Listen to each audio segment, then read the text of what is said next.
রাসূল সাল্লাল্লাহু আলাইহি ওয়াসাল্লাম খ্রিস্টানের সাথে বসতে পারে, ইহুদির সাথে বসে সনদ তৈরি করতে পারে, মদিনার সনদ। কিন্তু আমরা মুসলমানের সাথে বসতে পারি, একজন আরেকজনের ছায়া দেখতে পারে না। হিংসা, বিদ্বেষ, জেলাসি, অহংকার, ঠিক কিনা? লা ইয়াদখুলুল জান্নাতা মান কানা ফি কলবিহি হাববাতু খারদাল মিনাল কিবর। যার অন্তরে যাররা পরিমাণ অহংকার থাকে সে কোশ্চিনকালেও আল্লাহর জান্নাতে প্রবেশ করতে পারবে না। আমরা যেন এই অহংকার থেকে মুক্ত হতে পারি, আমরা যেন ব্রড মাইন্ডেড হতে পারি, আমরা যেন ভিন্ন মতের লোকদেরকে রেসপেক্ট করতে পারি, ভিন্ন মতকেও যেন আমরা সহ্য করতে পারি।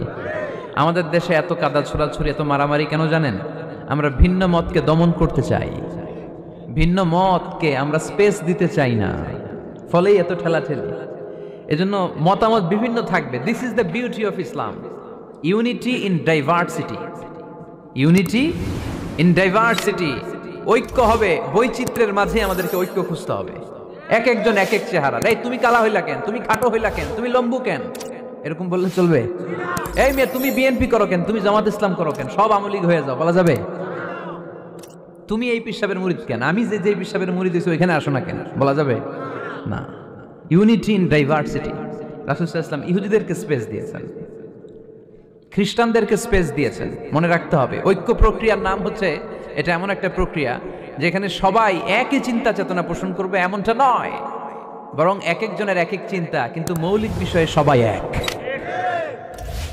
ইউনিটি ইন ডাইভার্সিটি, বৈচিত্র্যের মাঝে আমাদেরকে ঐক্য খুঁজতে হবে। প্রিয় ভাইরা, কথা বুঝতে পেরেছেন? আপনারা কি জানেন যে আমরা ইবাদত করি মসজিদে, খ্রিস্টানরা ইবাদত করে কোথায়? গির্জায়, তাই না? গির্জাকে ইংরেজিতে কি বলে জানেন? চার্চ বলে। তো ইউরোপে এবং আমেরিকাতে যে গির্জাগুলো আছে, এই গির্জাগুলো তারা বিক্রি করতে শুরু করে দিয়েছে। এর কারণ খ্রিস্টানরা তাদের গির্জাগুলোতে ইবাদত করতে যায় না। আমরা তো নামাজ 3 ওয়াক্ত পড়ি, 2 ওয়াক্ত বা 5 ওয়াক্ত, 7 দিনে তো একবার হাজিরা দিতে যাই, ঠিক কিনা? তো ওদের এমন দশা আছে, ওদের গির্জাগুলোতে 1 মাসও যায় না, 6 মাসও একবার যায় না। তো এই গির্জা রাইখা লাভ আছে? লাভ নাই। এই গির্জা ওরা বিক্রি করতে শুরু করেছে, আর ওখানকার মুসলিম কমিউনিটির নেতারা এই সুযোগে গির্জাগুলো কম দামে কিনে এটারে মসজিদ বানাইতে শুরু করছে। ইউরোপ আমেরিকাতে আলহামদুলিল্লাহ, আপনারা শুনে খুশি হবেন, ওরা ইসলামিক সেন্টার বলে এগুলোকে। কি বলে? Islamic centre. আমাদের এরকম ইসলামিক সেন্টার করা দরকার, যেখানে দার্স হবে, দার্স, রেগুলার দার্স হবে। এই যে তাফসির মাহফিলগুলো বছরে একবার, গত বছর আসছিলাম এখানে, আবার 1 বছর পরে দেখা, কি শিখলেন কি শিখলেন না, কি বুঝলেন কি বুঝলেন না, আর জানাশোনার সুযোগ হয়েছে নাই। কিন্তু সেন্টার যদি হয়, ওখানে শিশু কিশোরদের আলাদা কোরআন শিক্ষার আসর, আমার বোনদের আলাদা শিক্ষার আসর, বয়স্কদের আলাদা কোরআন শিক্ষার আসর, তারপরে সেখানে হেজামা সেন্টার থাকবে, রুকিয়া সেন্টার থাকবে, তালিম, তাদরিস, তারবিয়া, সব ব্যবস্থাপনা থাকবে। এজন্য সব জায়গায় এরকম সেন্টার থাকার দরকার আছে না নেই? যতদিন আমরা এই ইউনাইটেড থাকবো, ততদিন আমাদের দিকে চোখ তুলে তাকাবার খবরদারি কারো থাকবে না। আর ইউনিটি যখন ব্রেকডাউন করবে, আমরা শততা বিভক্ত, একজন আরেকজনের গালি দিবে, একজন আরেকজনের কাফের বলবে, তখনই সমাজের সব শান্তি সুখ এগুলো বিনষ্ট হতে চলবে। জোরে বলেন ঠিক কিনা? মুসলিম উম্মার মধ্যে এখন এই সমস্যা, ইউনিটি নাই। We don't have any central leadership, আমাদের কেন্দ্রীয় নেতৃত্ব নাই। এই যে ফিলিস্তিনে যে মারে আমাদেরকে পাখির মতো গুলি করে, মিয়ানমারের রাখাইন রাজ্য থেকে 10 লক্ষ মুসলমান তাড়ায় দিল টেকনাফে, এখন তারা পাহাড়ি এলাকায় আশ্রয় নিয়েছে। সিরিয়াতে মার খেয়ে গোটা বিশ্বে এরা ছড়িয়ে আছে। এই যে মুসলমানরা গোটা বিশ্বে মার খায়, আমাদের পক্ষে কথা বলার মতো আমাদের কোনো কেন্দ্রীয় লিডার আছে? সেন্ট্রাল লিডারশিপ নাই। আল খিলাফা আল ইসলামিয়া, ইসলামিক ক্যালিফেট, এটা নাই। এই সেন্ট্রাল লিডারশিপ না থাকার কারণে গোটা বিশ্বে আমরা আজ নির্যাতিত, নিষ্পেষিত, আমাদের কোনো মা বাপ নাই। জোরে কোন ঠিক কিনা? এদিকে লাথি মারলে ওইদিকে যাই, ওইদিকে লাথি মারলে এদিকে আসি। আমাদের পক্ষ নিয়ে, আমাদের স্বার্থ নিয়ে যে কথা বলবে, জাতিসংঘে হুঙ্কার তুলবে, ওআইসি থেকে ঘোষণা আসবে, ওরকম একটা নেতাও আমাদের নাই। জোরে বলেন ঠিক কিনা? ওমরে ফারুকের মতো যদি একটা নেতা থাকতো, তাহলে গোটা বিশ্বে মুসলমানরা এক আমব্রেলার নিচে, এক ছাতার নিচে চলে আসতো, তাই না?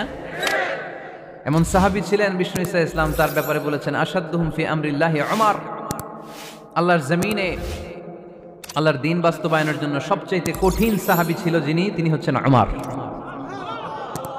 মুনাফিকরা ওমরে ফারুককে দেখে ভয় পেত, খোদ শয়তান ইবলিস ওমরে ফারুককে দেখে ভয় পেত। আলহামদুলিল্লাহ পড়বেন না?